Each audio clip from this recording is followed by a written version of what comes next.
Bonjour à toutes et à tous, nous sommes le premier jour d'été, enfin le 21 juin, il est 8h54 du matin. Je suis Patrick Riguet, alias Cipressa, et tous les mardis, je réalise une revue de marché Ishimoku pour le compte du site DailyFX de mon partenaire FXCM.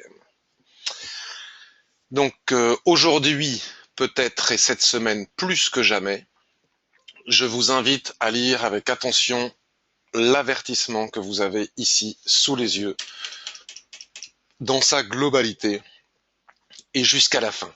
Voilà, je vous laisse quelques instants et je vais vous dire pourquoi après, mais j'imagine que vous le savez déjà. Enfin, il semblerait aussi que le soleil soit revenu sur Bordeaux et j'ai bien l'intention d'en profiter parce que je n'ai pas l'intention de trader aujourd'hui, pas plus qu'hier, pas plus que vendredi dernier, pas plus que demain, après-demain et jusqu'au début de la semaine prochaine. Pourquoi? Parce que nous avons, me semble-t-il, demain le référendum en Grande-Bretagne dont tout le monde a entendu parler, avec la possibilité, selon ce référendum, de voir la Grande-Bretagne sortir de la communauté européenne. Cela va créer un fort remous probablement sur les marchés, et pas que sur les marchés d'ailleurs, mais enfin nous ce qui nous intéresse c'est les marchés. Peut-être même diviser un peu la Grande-Bretagne, parce que je ne suis pas persuadé que l'Écosse, le Pays de Galles et l'Irlande soient très satisfaits en cas de Brexit.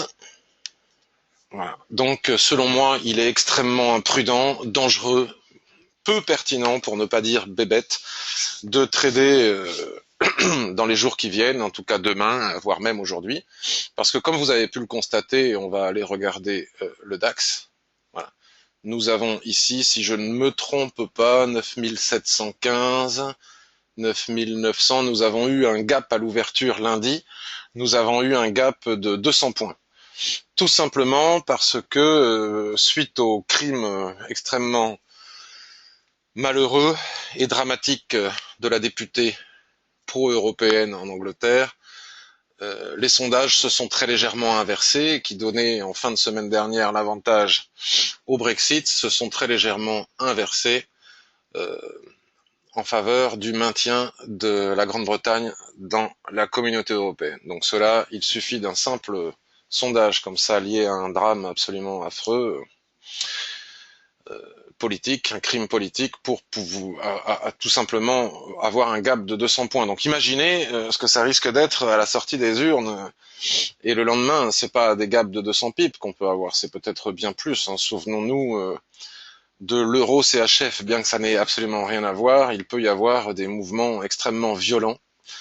Comme il peut ne pas y avoir de mouvements violents aussi, en réalité on n'en sait rien, mais enfin, il est fort probable que nous ayons des mouvements violents et il faut faire très attention parce que les stops peuvent aussi ne pas tenir. Par exemple, si vous aviez un stop ici, vous étiez à la vente, vous aviez un stop, vous êtes resté over weekend, c'est-à-dire vous êtes resté en position durant le week-end et vous aviez un stop, admettons, à 9776, avec le gap, votre stop n'a pas été exécuté, vous vous êtes retrouvé le matin avec moins 225, moins 230 pips, alors que vous aviez espéré n'être qu'à moins 50 ou moins 70 pips. Il faut tenir compte de cela. Il peut aussi y avoir des problèmes de forts problèmes de liquidité, comme ça avait été le cas avec l'euro CHF, c'est-à-dire personne sur le marché pour racheter votre ordre, parce que c'est une question d'offre et de demande, hein, donc si personne ne rachète votre ordre, quelle que soit la position dans laquelle vous êtes, vous pouvez voir les prix tomber, tomber, tomber, tomber, ou monter, monter, monter, sans que votre stop ne soit exécuté. Et ça peut être absolument dramatique. Voilà. Donc, selon moi, il faut absolument éviter de trader. Donc, voilà en quoi consiste ma revue de marché aujourd'hui. On ne pourra pas dire que je ne l'ai pas dit. Hein. Je l'ai écrit partout, sur tous les toits. D'autant plus que si vous avez aussi été attentif, vous avez vu que la plupart des courtiers ont ajusté les marges, leur politique de marge, etc., pour éviter les effets de levier excessifs. Et c'est pas pour rien quand les courtiers font cela. Donc ça c'est le DAX, mais si on regarde n'importe, alors évidemment le GBP USD, regardez, c'est absolument magnifique. Hein. Ceci dit, techniquement parfait, toujours dans cette dérive latérale, hein, dont on a parlé maintes fois, toujours dans la dérive latérale, avec un superbe chandelier de retournement ici qui est venu chercher les 1,40, et quelques heures plus tard, on se retrouvait à 1,47, c'est quand même formidable, 700 points. 700 points là, nous étions le 16 juin. Aujourd'hui, nous ne sommes que le 21. Il y a eu le week-end entre les deux et il y a eu 700 points, regardez. Tout simplement lié au sondage et au crime. Donc là, les prix ne se sont pas arrêtés n'importe où, ils sont au-dessus d'une résistance. Donc vous voyez, il y a quand même de la marge, même si ça reste à l'intérieur de seuils techniques parfaitement bien identifiés, qui sont les 1,40 et les 1,47, il y a quand même 700 pips d'écart pour que ça parte dans tous les sens. Alors peut-être que quelqu'un qui a acheté ici en swing trading ne sera pas, enfin en cas de Brexit, ça va lui faire mal quand même, hein. Mais bon, moi je ne me risquerai pas à faire des paris. Le trading, ce n'est pas un jeu de casino. D'autant plus que j'insiste sur le fait que même si vous avez des stops, vous dites bon, mais c'est pas grave, je tente un truc là. Allez, admettons que euh, les grands Bretons décident de rester dans l'Europe. Donc je teste un achat, je fais un achat ici avec un faible levier, je mets mon stop à 1,43.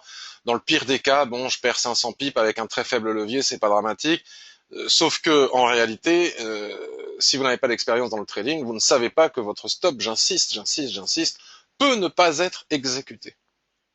J'aimerais savoir les courtiers qui proposent des stops garantis s'ils vont s'amuser à garantir les stops dans les jours qui viennent. S'ils ne garantissent pas les stops, cela veut dire que il vaut mieux ne pas trader.